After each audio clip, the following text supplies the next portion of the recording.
ప్రారంభం. ఈరోజు మనము వినబోయేది భక్తితో, ధర్మంతో, దేవునిపై అంచెలంచెలమైన విశ్వాసంతో జీవనం యొక్క మహానుభావుని కథ.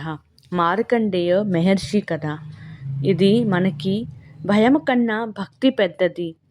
విధిని రాసి దాన్ని కూడా మార్చగల శక్తి భగవంతుడికి ఉందని తెలిపే పవిత్ర కథ ఈ మహర్షి మార్కండేయ కథ. మ్రకండు మారుద్వతికి వరప్రాప్తి. ప్రాచీన కాలంలో మ్రకండు అనే మహర్షి, ఆయన భార్య మారుద్వతి అనే దంపతులు ఉండేవారు. వాళ్ళకి ఒకే ఒక కోరిక ఉండేది. ఏంటి అంటే వాళ్ళకి సంతానం లేదు. సో సంతానం ప్రాప్తి కోసం వాళ్ళు తపస్సు, యజ్ఞం, జపం, దేవాలయం సేవ ఎన్నో రకరకాల సంవత్సరాల వరకు చేసేవారు. భక్తితో జపించేవారు నామస్మరణం. వారి నిజమైన భక్తి సంతోషపడి భగవాన్ శివుడు వారి ముందుకి ప్రత్యక్షమయ్యారు. శివుడు వారికి 2 వరాలు ఇచ్చారు. మొదటి వరము దీర్ఘాయు ఉన్న కానీ సాధారణ జ్ఞానంతో ఉండే కుమారుడు. రెండోది తక్కువ ఆయుష్ అంటే అల్పాయుష ఉన్న కానీ మహానీతిమంతుడు, పరమభక్తుడు, ఇంకా ఎన్నో జ్ఞానముతో కూడిన కుమారుడు. మ్రకండు 2వ వరాన్ని ఎంచుకుంటాడు. అలాగా జన్మిస్తాడు మార్కండేయుడు.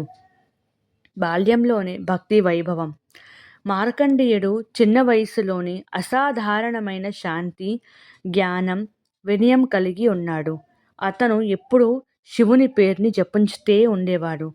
గురుకులంలో కూడా అతని ప్రతిభ చూడగానే అందరూ ఆశ్చర్యపోయారు. 16 ఏళ్ల వయసు సమీపించినప్పుడు కాలం వేగముగా ముందుకి సాగింది. మార్కండేయుడు 16 ఏళ్ళు దగ్గరకి వస్తున్నాడు. అంటే ఆ వయసుకి దగ్గరికి వస్తున్నప్పుడు మ్రకండు ఇంకా మారుద్వతి ఇద్దరు మనస్తాపానికి, ఆందోళనకి పెరిగిపోయింది. ఒకరోజు నిజాన్ని గుర్తించి మార్కండేయుడు శాంతియుంగా అన్నాడు, జీవితం ఎంతుందో నాకు తెలుసు. కానీ నా శరణం శివుడే. ఆయన నా రక్షకుడు. ఆయన నన్ను కాపాడతారు.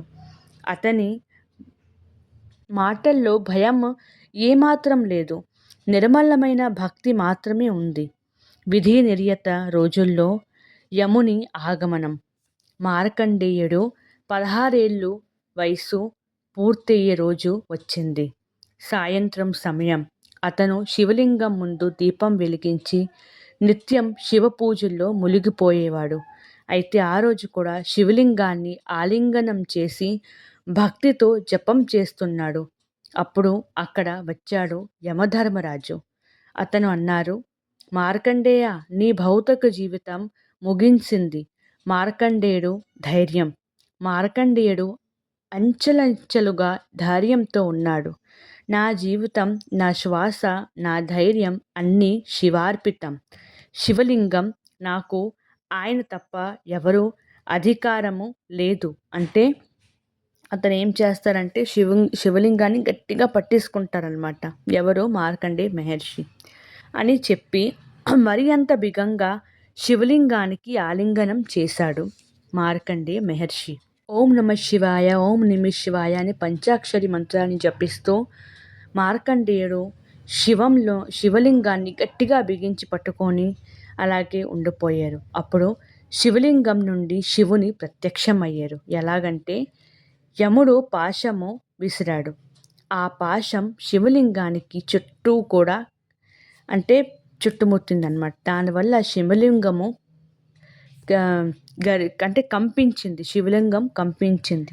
ఆ క్షణంలో శివుకి కోపం వచ్చి శివుని కోపావతారం వెలిసింది. అగ్నిజ్వాలలో శివుడు ప్రత్యక్షమయ్యాడు.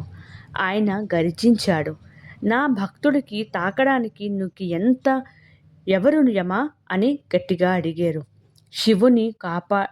శివుని కోపానికి యముడు భయపడి నిలబడిపోయారు. కానీ యమధర్మరాజు చెప్పారు, నేను నా ధర్మాన్ని నిరూపించడానికి, నా ధర్మాన్ని నేను రక్షించుకోవడానికి వచ్చాను స్వామి అని చెప్పారు. యమునికి శిక్ష భక్తునికి వరము. శివుడు యమునికి శిక్షిస్తారు. అంటే ఏం చేస్తారంటే, నా పరమ భక్తుల్ని భయపెట్టినందుకు నీకు శిక్ష తప్పదు యమా అని శివుడు అంటారు. అతన్ని అంతర్ధానానికి గుర్తు చేశాడు. తర్వాత శాంతియుగా శివుడు తిరిగి మారిపోతారు. మార్కండేయుడు తన దృష్టి మార్కండేయ మీద తన దృష్టిని పెట్టాడు. శివుడు అన్నారు, ఓ మార్కండేయ, నీ భక్తి అంచలంచలమైనది. నువ్వే ఇకపై చిరంజీవి అని వరమిస్తారు. ఎప్పటికీ నువ్వు యవనంగా జ్ఞానంతో శాంతితో నిలిచి ఉంటావు అని వరమిస్తారు. అంటే ఆయన అలా 16 సంవత్సరాలలాగే ఉండిపోతారనమాట ఎప్పుడూ కూడా. అలా మార్కండేయుడు చిరంజీవి అవుతాడు. తర్వాత మార్కండేయుడు అనేక యోగాలు జపించాడు. మహామృత్యుంజయ మంత్రము చతుర్దశి తిథి రోజు శివుడు, ఆ రోజు చతుర్దశి తిథి అనమాట. అయితే ఆ రోజే శివుడు మహామృత్యుంజయం జపం అనేది మార్కండేయుడికి ఉపదేశిస్తారు అని పురాణాల ప్రకారం చెప్పడం జరిగింది. అతను మార్కండేయ పురాణం, దేవి మహత్వం అలాంటిది ఎన్నో గ్రంథాలని రాశారు. అయితే ఎక్కడైతే భక్తి ఉంటుందో అక్కడ దేవుని రక్షణ ఉంటుంది అని అతను నిరూపించారు. ఎవరు? మార్కండేయ మహర్షి వారు. ఈ కథ మనకి చెప్పింది ఏంటి అంటే, భక్తి అంటే ధైర్యం, ధైర్యం అంటే శివుడిపై ఉండే నమ్మకం, నమ్మకం అంటే విధిని మార్చగల శక్తి. అలాగే చూశారు కదండి, మార్కండేయ మహర్షి వారు అంటే అతనికి అల్పాయు అతన్ని చిరంజీవిగా మార్చిన శివభక్తి, అంటే శివుడు భక్తి వల్లే అది సాధ్యమైంది. అలాగే మహామృత్యుంజయ జపం కూడా. అయితే ఎవరైతే అల్పాయు అంటే లేకపోతే ఏమైనా ఇబ్బందులు ఉన్నప్పుడు, ఆరోగ్యం బాగోలేనప్పుడు ఉంటే వాళ్ళు మహామృత్యుంజయ జపం చేయించుకుంటే అది కొంచెం కాస్త తగ్గుతుంది, లేకపోతే దాంతో నివారించవచ్చు అని పురాణాలు చెప్పడం జరిగింది. అంటే ఈ మహామృత్యుంజయం జపం అనేది అంత గొప్పది, దాని మహత్యం అంత ఉన్నది అనేది చెప్పడం జరిగింది. ఆ మహామృత్యుంజయ జపం వల్లే మార్కండేయుడు శివుణ్ణి ఆరాధించి శివునికి పూజ చేసి భక్తితోని అతను అంటే శివుడు భక్తి వలన అతను అల్పాయు నుంచి చిరంజీవిగా మారారని చెప్పడం జరిగింది. ఇంకోటి ఏంటంటే, ఏదైనా సరే భగవంతుడు ఇష్టం లేకుండా లేకపోతే అతను ఆలోచన లేకుండా జరగదు. మార్కండేయ మహర్షి జన్మం కూడా అలాగే జరుగుతుంది. మార్కండేయ మహర్షి జన్మం ఎందుకు జరిగింది?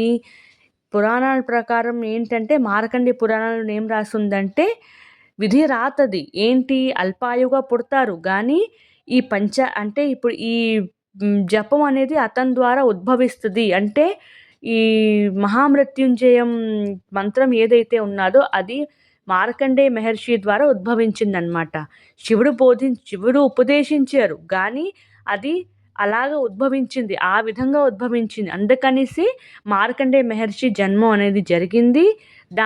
దాని వెనక ఉండే ఈ మంత్రం వల్ల అలాగా మేలు అంటే అల్పాయు నుంచి చిరంజీవిగా మారింది అనేది ఒక విధి నిర్ణయం అన్నమాట. మీకు కనుక ఈ వీడియో నచ్చినట్టయితే లైక్ చేయండి, షేర్ చేయండి, సబ్స్క్రైబ్ చేయండి. Thank you so much.